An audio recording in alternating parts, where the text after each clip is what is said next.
Chapter 18, Part 2, More Than Just a Pretty Face. Supposed to? Crap. I never told her I got an advice about today from my head chef. It didn't seem like information I could just break out now. Yeah, it's part of the code. She narrowed her eyes. What code? The code of the kitchen? I said, if you invite a girl to watch you cook, you have to ask her to dance. And this code is written down somewhere? Not everything important is written down. Kinda is, though, Danielle. You're not allowed to touch me, so. Is that your rule or God's rule? Bismuth thankfully smiled. The painful tightness in my chest, and I hadn't realized had come loosened a little. You'll respect it if it's mine? Of course. But if it's God's? He won't mind if we bend it a little. She gave me a skeptical look. Really? He's super forgiving and stuff, I heard. He wrote a few books about it. They did pretty well. She laughed.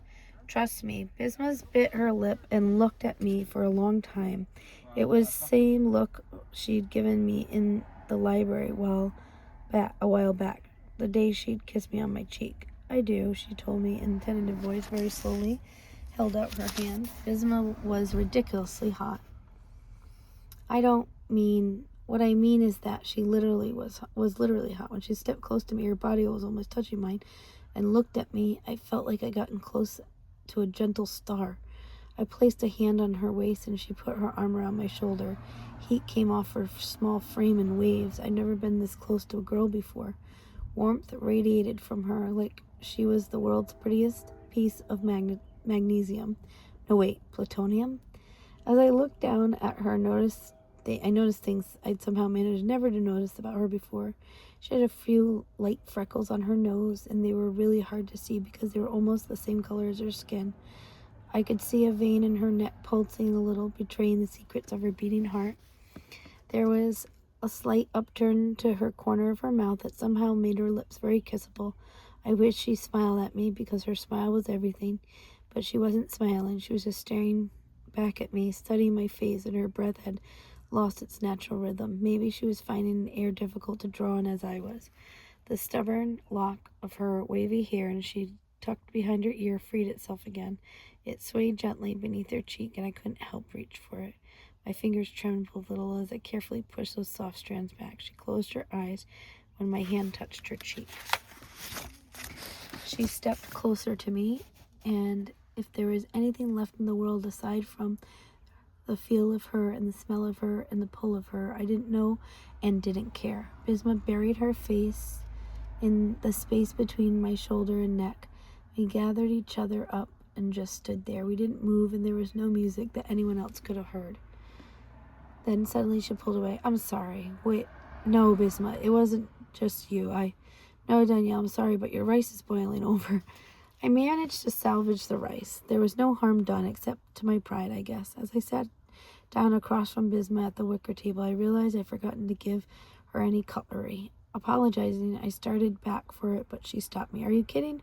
We're not eating dal and rice with spoons. I didn't usually eat with my hands. I had to admit, though, that there was something, I don't know, true about eating my grandmother's food the way she would have eaten it. Bismuth took a bite and let out a happy whimper moan, her left hand going to her chest. Oh, this is so good, Danielle. It's nothing, just everyday food. Everyday food. Oh my God, you have to marry me. I choked on some dal, and it wasn't graceful. She gasped, and her face flooded with color. Oh, sorry, that totally isn't. I didn't mean, it's just so good, I meant. It's cool. I know what you meant. Thanks. I don't know why I'm so awkward, and I don't know why I'm so smooth. Can't be helped either way. Bismuth rolled her eyes, but she seemed to relax, which was exactly what I'd been going for. She ate in silence for a while after that. I'm not sure if it was because she was afraid of saying something embarrassing again, or she was just enjoying the food. I'm surprised you didn't make lassi to go with this gulab jamun for dessert, she finally said. Lassi isn't hard. I just like to elevate it with saffron, crushed pistachios. I don't have those right now. Still, Bismuth laughing. No, I was kidding. Dessert, unfortunately, is not desi. Our people never really mastered sweets like the French did. Bismuth's response was dripping with disbelief. I can't believe you just said that. I mean, it's true. Whatever, Danielle Jelani. Gajar kahava kir, ande kalaz, badam kaljali, and double kamitha. I gave her my best unimpressed face at the list of dishes. I believe those are desserts. I'll fight you, she warned. I held up my hands. I'm just saying, if you keep making and your people keep buying chum chum, no one's gonna take you seriously about desserts. She sighed. Yeah, chum chum. I can't explain. So what did you make? You told me chocolate was your favorite. When? As Zarene's 3 months. That was months ago. I grinned. Well, I hope you haven't changed your mind, because I made you Chevron Burger chocolate torte with a very light dusting of paprika, caramelized hazelnuts, and chantilly cream.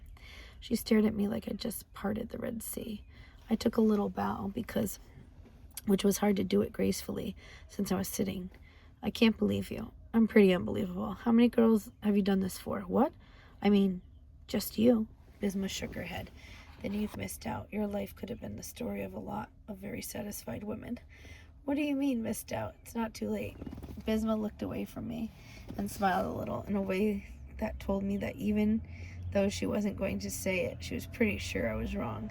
Then in a flash, the smile was gone and the light in her eyes dimmed, and I wanted to ask what happened, but she thought to cause the change, but I didn't know. This was incredible, Daniel. Thank you. Another dance before you go? I asked. No, she said with a chuckle. You're a terrible dancer. Actually, I'm an awesome dancer. I was just getting warmed up before. She walked up to me. I'm serious. She raised her shoulders in a half shrug. It was the nicest thing anyone has ever done for me. I'll never forget it. I'm happy to kick Zara out of his place anytime you want to come over for dinner. We can't do this again. I can't. But she just said that she had a good time, that everything was done was great. So what was she talking about? She must have seen the confusion on my face. She put a hand on my chest, her long, thin fingers drumming a beat on my heart. I'm sorry. You have to know that when I'm around you, I feel like maybe my own personal life, I'm allowed to be happy. That's good. But this isn't real, Danielle. Bisma pulled her hand and shook away. Tonight was amazing, but your mother is going to find a nice girl for you soon. And then all I have left is you're so easy to hope for. And when I start to hope, it feels like glass in my veins.